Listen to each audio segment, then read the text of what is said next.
Hello, everyone. Before I begin, I just wanted to say a quick thank you to the organizers of this event. In this paper, I will be discussing my master's thesis research, which focused on different methodological approaches for recording ancient Maya graffiti.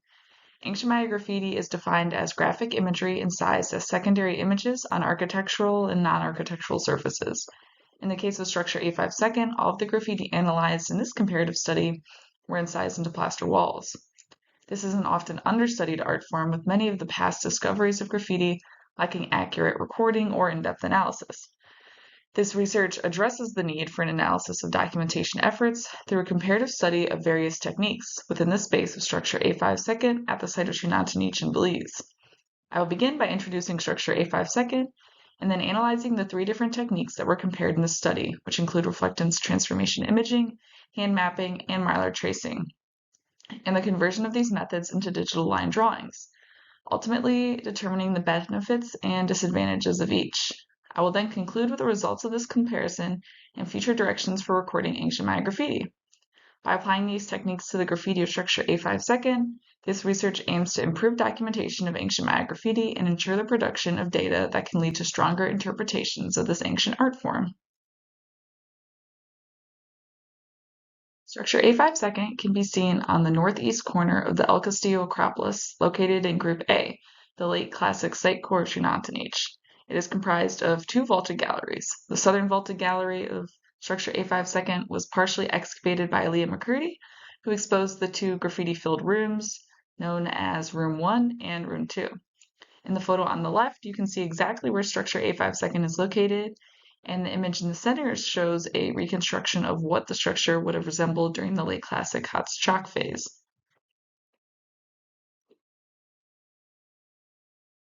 Both Room 1 and Room 2 in structure A5 second contain preserved plaster surfaces, a large bench that occupies most of the space within the room, and vaulted ceilings.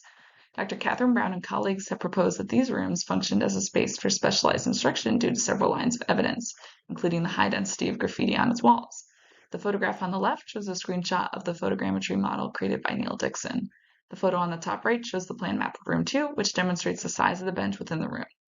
All of the graffiti that were documented using the three different techniques were located on the exterior wall and on the walls of Room 2. I chose to prioritize documentation of graffiti from Room 2, as Room 1 had already been extensively documented during the 2016 field season when it was first excavated. Structure A5 second is unusual because of its high density of graffiti elements, which is why I selected areas for documentation that had a singular graffito or a cluster of graffiti in order to provide systematic observations about methodology that would be useful in many other areas in the Maya lowlands. In total, I chose 14 spatial areas on the walls within Room 2, along with 4 full wall elevation maps using different hand mapping techniques. By documenting 14 different spatial areas, I was able to record graffiti that differed in terms of complexity, their location in terms of height off the ground, various preservation levels, different density of individual elements, and graffiti of variable size. Across the 14 spatial areas, documented a total of 80 individual graffiti elements were recorded. These spatial areas varied in terms of number of elements, from only depicting one graffito to 17 different graffiti elements. Now I will describe each of the 3 techniques that were applied when documenting the graffiti, and how they were specifically applied when recording the graffiti of structure A5 second. These 3 methodologies were chosen because they are the most common techniques utilized by scholars. I began with hand mapping since it was an in-field technique with very close engagement with the incised designs in situ in their architectural context. I figured that if I had started with RTI, I would have identified very faint incised lines in the RTI images that I wouldn't have seen during hand mapping, which would lead to a higher level of bias when hand mapping and Mylar tracing. There's still going to be some level of bias towards identifying more elements as I proceeded through the process of documenting the same area with 3 different techniques, as I could not erase memories of the graffiti identified in each successive documentation effort. Hand mapping was conducted in the field using items commonly found in the field, such as pens, graph paper, Sharpies, measuring tape, clear plastic, small nails, all things found at a relatively low cost. I created a clear plastic grid to be attached to the wall using a plastic artifact bag, which can be seen in the image on the top left of the screen. The plastic grid was anchored to the wall in areas where the plaster was no longer preserved so as not to destroy any in situ plaster. I would then document the spatial area on the graph at a scale of 1 to 1 centimeters. Following hand mapping efforts, I would create Mylar tracings of the graffiti. In the case of structure A5 we use a clear plastic material called Mylar to conduct tracings. I used a 10 mil Mylar that was translucent rather than clear and was a bit cloudy. This technique required only the Mylar, nails, and Sharpies. Similar to hand mapping, most of these items are found on an archaeological project with the exception of Mylar. The Mylar was then cut into pieces to fit each of the 14 areas and was then attached to the wall using small nails where the plaster was damaged. It then required the use of a headlamp in order to illuminate the wall during documentation. It's a very simple technique that can be accomplished by most individuals. It does require direct contact with the surfaces being recorded, meaning that it has the potential to damage the archaeological record. For this reason, we use a thicker Mylar so that it wouldn't wrinkle or warp when in contact with the surface. Once the Mylar tracings were complete, they were transported back to the lab where they were digitized and imported into Adobe Illustrator. The next technique I incorporated was Reflectance Transformation Imaging. RTI is an image capture and processing technique that uses a DSLR camera to take a series of photos of a surface, illuminated by a distinct light source captured at various angles. The series of photographs are then used to create a model with a movable light source, which allows for easy manipulation and study of incised graffiti by just moving the angle of the light. This process can be captured by one individual or if space permits multiple people. In order to conduct RTI, a researcher must assemble a toolkit, which in its simplest form involves a DSLR camera, 2 black reflective spheres, a movable light source, string, remote camera trigger, and tripod. When conducting RTI, you take shots of the area with the light source moving around in a clock-like rotation, with 3 to 6 pictures taken at every hour on the clock with angles between 15 and 65 degrees.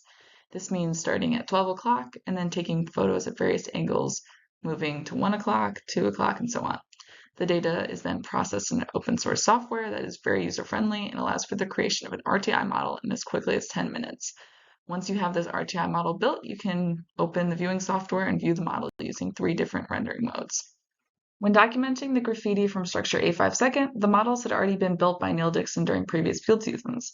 I would begin by opening the RTI models in the RTI viewer and zooming into the areas I had already documented. Those are the 14 different spatial areas that I previously mentioned.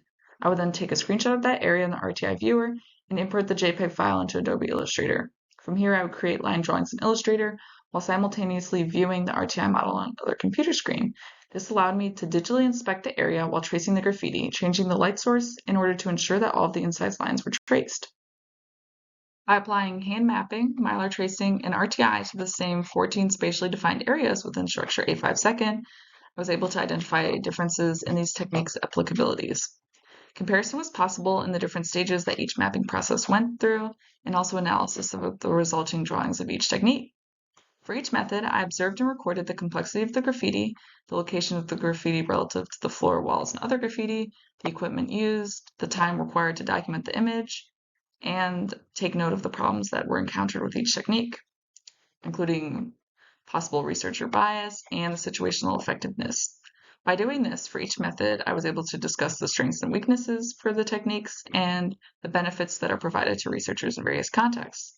Of all the methods, RTI was the least invasive technique, while hand mapping and Mylar tracing both required surface contact.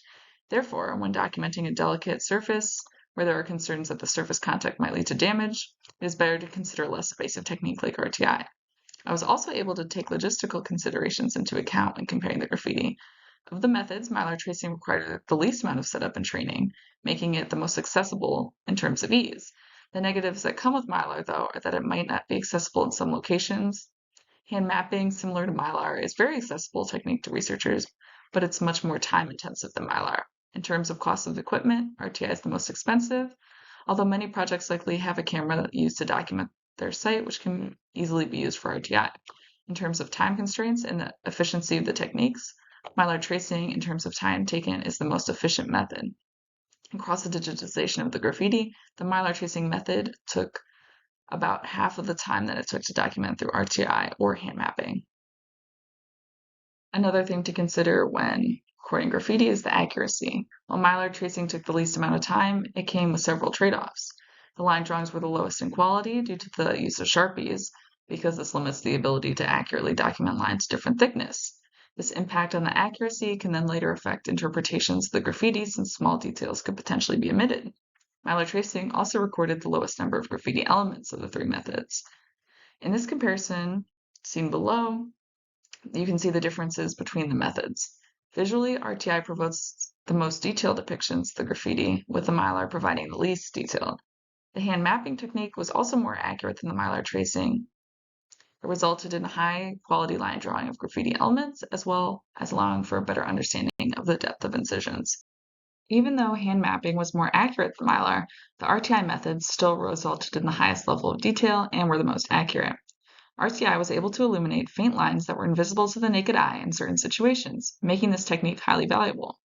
Another aspect of RTI that results in more accurate images of the graffiti is the fact that researchers have the ability to access both the line drawing and the RTI model in tandem, which allows the researcher to change lines as needed.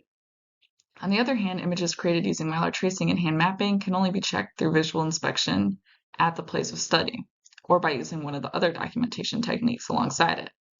Each technique also has trade-offs in terms of the space that one is recording in. For example, tight confined spaces limit the number of researchers who can access the space and what materials can be brought in to record features.